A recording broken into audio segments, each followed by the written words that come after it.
All right, good morning everyone, and thank you so much for joining us on this beautiful day.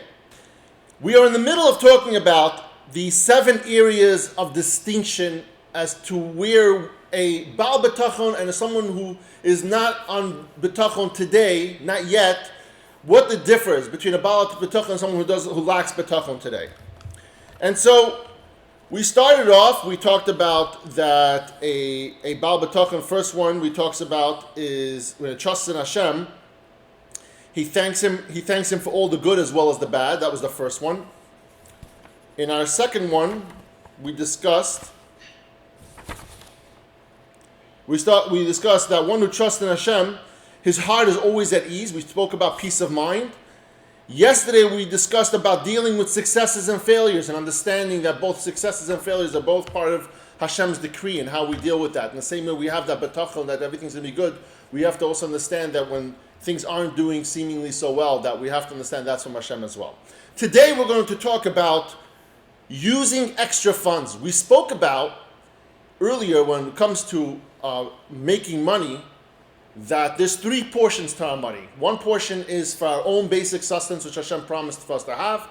Extra was for our wife and children and other things around us. And then the third portion is of money that you will never ever have a nar from, because it will either be yarshin by your children, or you might lose that money over your lifetime, or somebody might steal it somehow. It talks about that. So today we're going to talk about bitachon when it comes to using extra funds. V'haravi, and the fourth of the distinctions, it's that when one who trusts in Hashem and has surplus of funds beyond what is required for his sustenance, he realizes that this was sent to him by Hashem for a purpose. And he knows that Hashem will continue to provide his basic sustenance regardless of his additional, his extra funds that he has, his surplus. Accordingly, he will spend his surplus on what pleases Hashem. Blessed is he. We spoke about in Perek Daled that Hashem sends somebody money.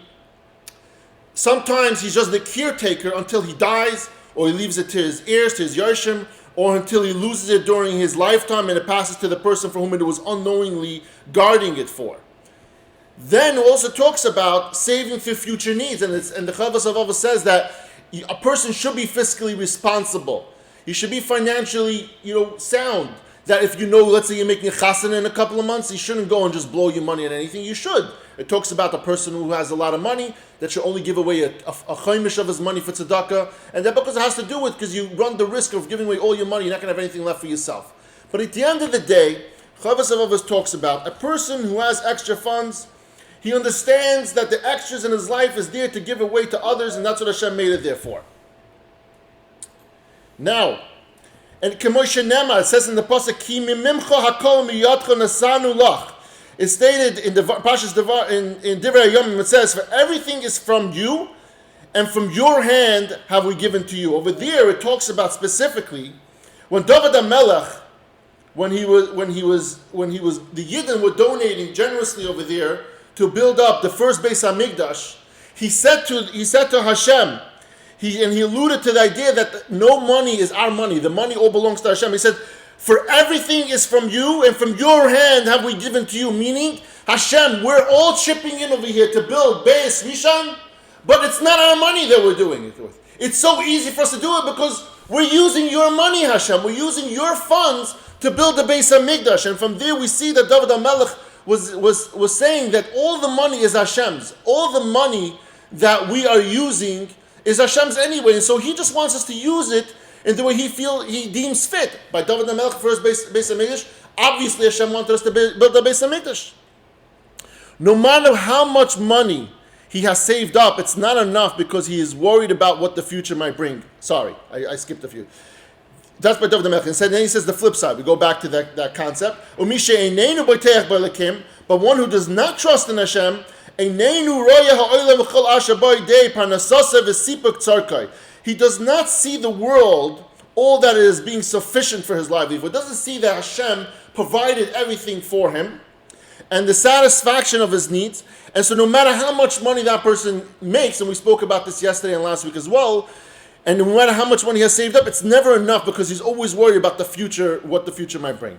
V'hu chas amamoinei mehashlim choyves habayir v'choyves b'nei adam imenu. And thus, he's protective of his money and uses it to fill his obligations towards Hashem and other people. He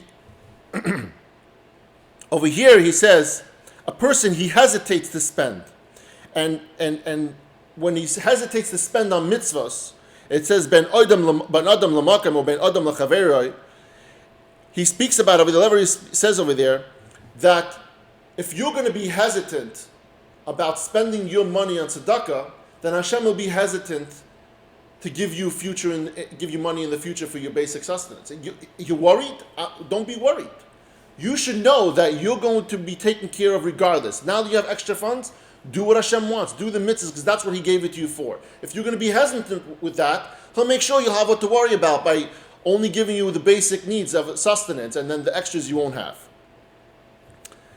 He says over here that bitachon as a prerequisite for doing mitzvahs. He says, in line with the idea presented that the Chafetz Chaim explains, the verse in Tehillim, it says in Tehillim, B'tach b'Hashem v'asei toiv, trust in Hashem and do good. What does that mean? David HaMelech, it says in this passage, he says, he first urges people to place their trust in Hashem, and then he tells them to do good. Not that he should do good and then place the trust in Hashem. He explains that this is because bitachon is a foundation on which everything in good deeds can be built on. For example, someone who is required to distribute a portion of his income for tzedakah, but what happens? His Yetzer Hara tells him, if you give money away to charity instead of saving it, how are you going to be able to have funds for future for what you need? And it's in the Yetzer Hara will even tell you, how are you going to be able to support yourself to be able to learn Torah? Similarly, a man must set aside fixed time each morning and each night for studying Torah. But the Yetzer Hara says if you don't seize the opportunity now to get this deal done and make the money, you're not going to have enough money. And therefore, David HaMelech says, and he says in the pasuk, B'tach b'Hashem v'asei toiv, first trust in Hashem to provide what you need, and then you will be able to do good. Example, you'll be able to study Torah, and you'll be able to do tzedakah. Don't listen to the Yetzer Hara. The Yetzer Hara is going to give you great reasons as to not do what Hashem needs you to do. You do you. You do what Hashem wants you to do. You give tzedakah and you learn Torah, and don't worry about missing out on a business deal. Don't worry about giving out too much money. You're not going to have money for yourself for the future. You do you. And this way, he says, B'tach b'Hashem v'asei toiv, trust in Hashem and do good. I want to conclude this shiur, and I want to say that we every single day we dedicate our shiur in loving memory and l'zchus l'refuah shalema. And so, in that same note, I want to say this shiur is dedicated and in loving memory of our dear friend Menachem ben Yisrael Yaakov, and b'zchus l'refuah shalema Meshulam bas Sarah Rachel and Miriam bas Sarah. Yesterday was the last time, and I'm sorry up here, that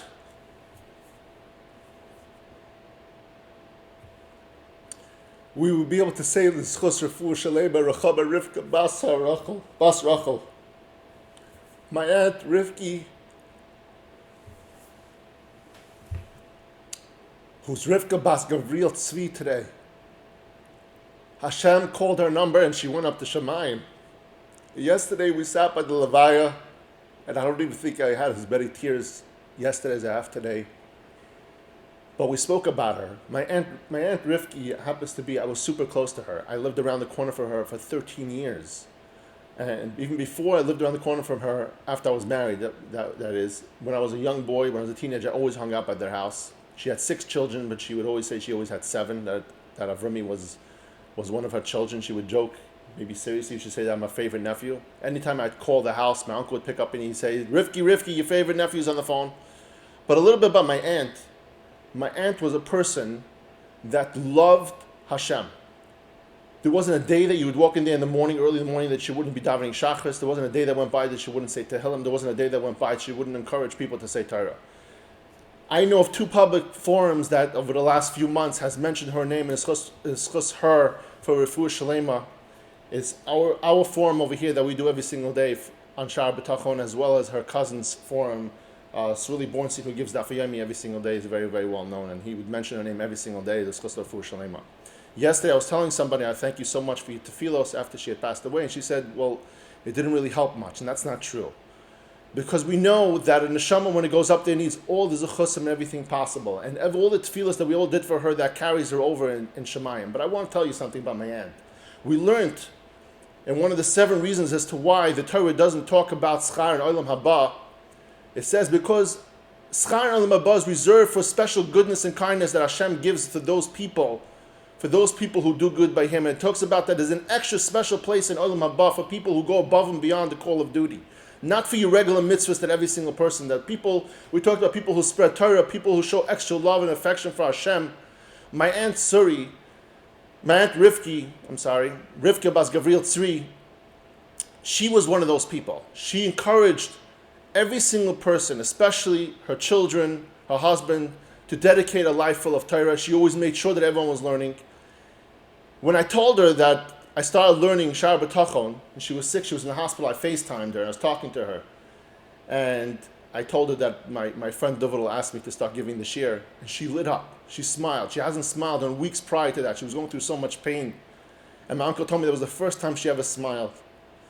She had a love for Torah. She had a love for Hashem. She had a love for people to do good by Hashem. She never ever said a bad word. Not only not Lashon Hara, but she never said a foul word, never came out of her mind. She was a Baal Snua, not only with how she dressed, but how she carried herself and how she spoke about different people and how she refrained from saying things. Her Lashon, her favorite word was sugar. Anytime something happened, was bad, something falling, it was, oh, sugar. That was her favorite line, and all my cousins, all my aunts and uncles, we all know that. And I just wanted to say that today, and add it to our dear friend Menachem Beisol Rakov for his zechus. We also add Rivka Bas Gavril Tzvi, and that Hashem Shahav Aliyah. Thank you everyone for joining us today. Thank you, Rivki, for 52 years on this world. I love you all. Thank you.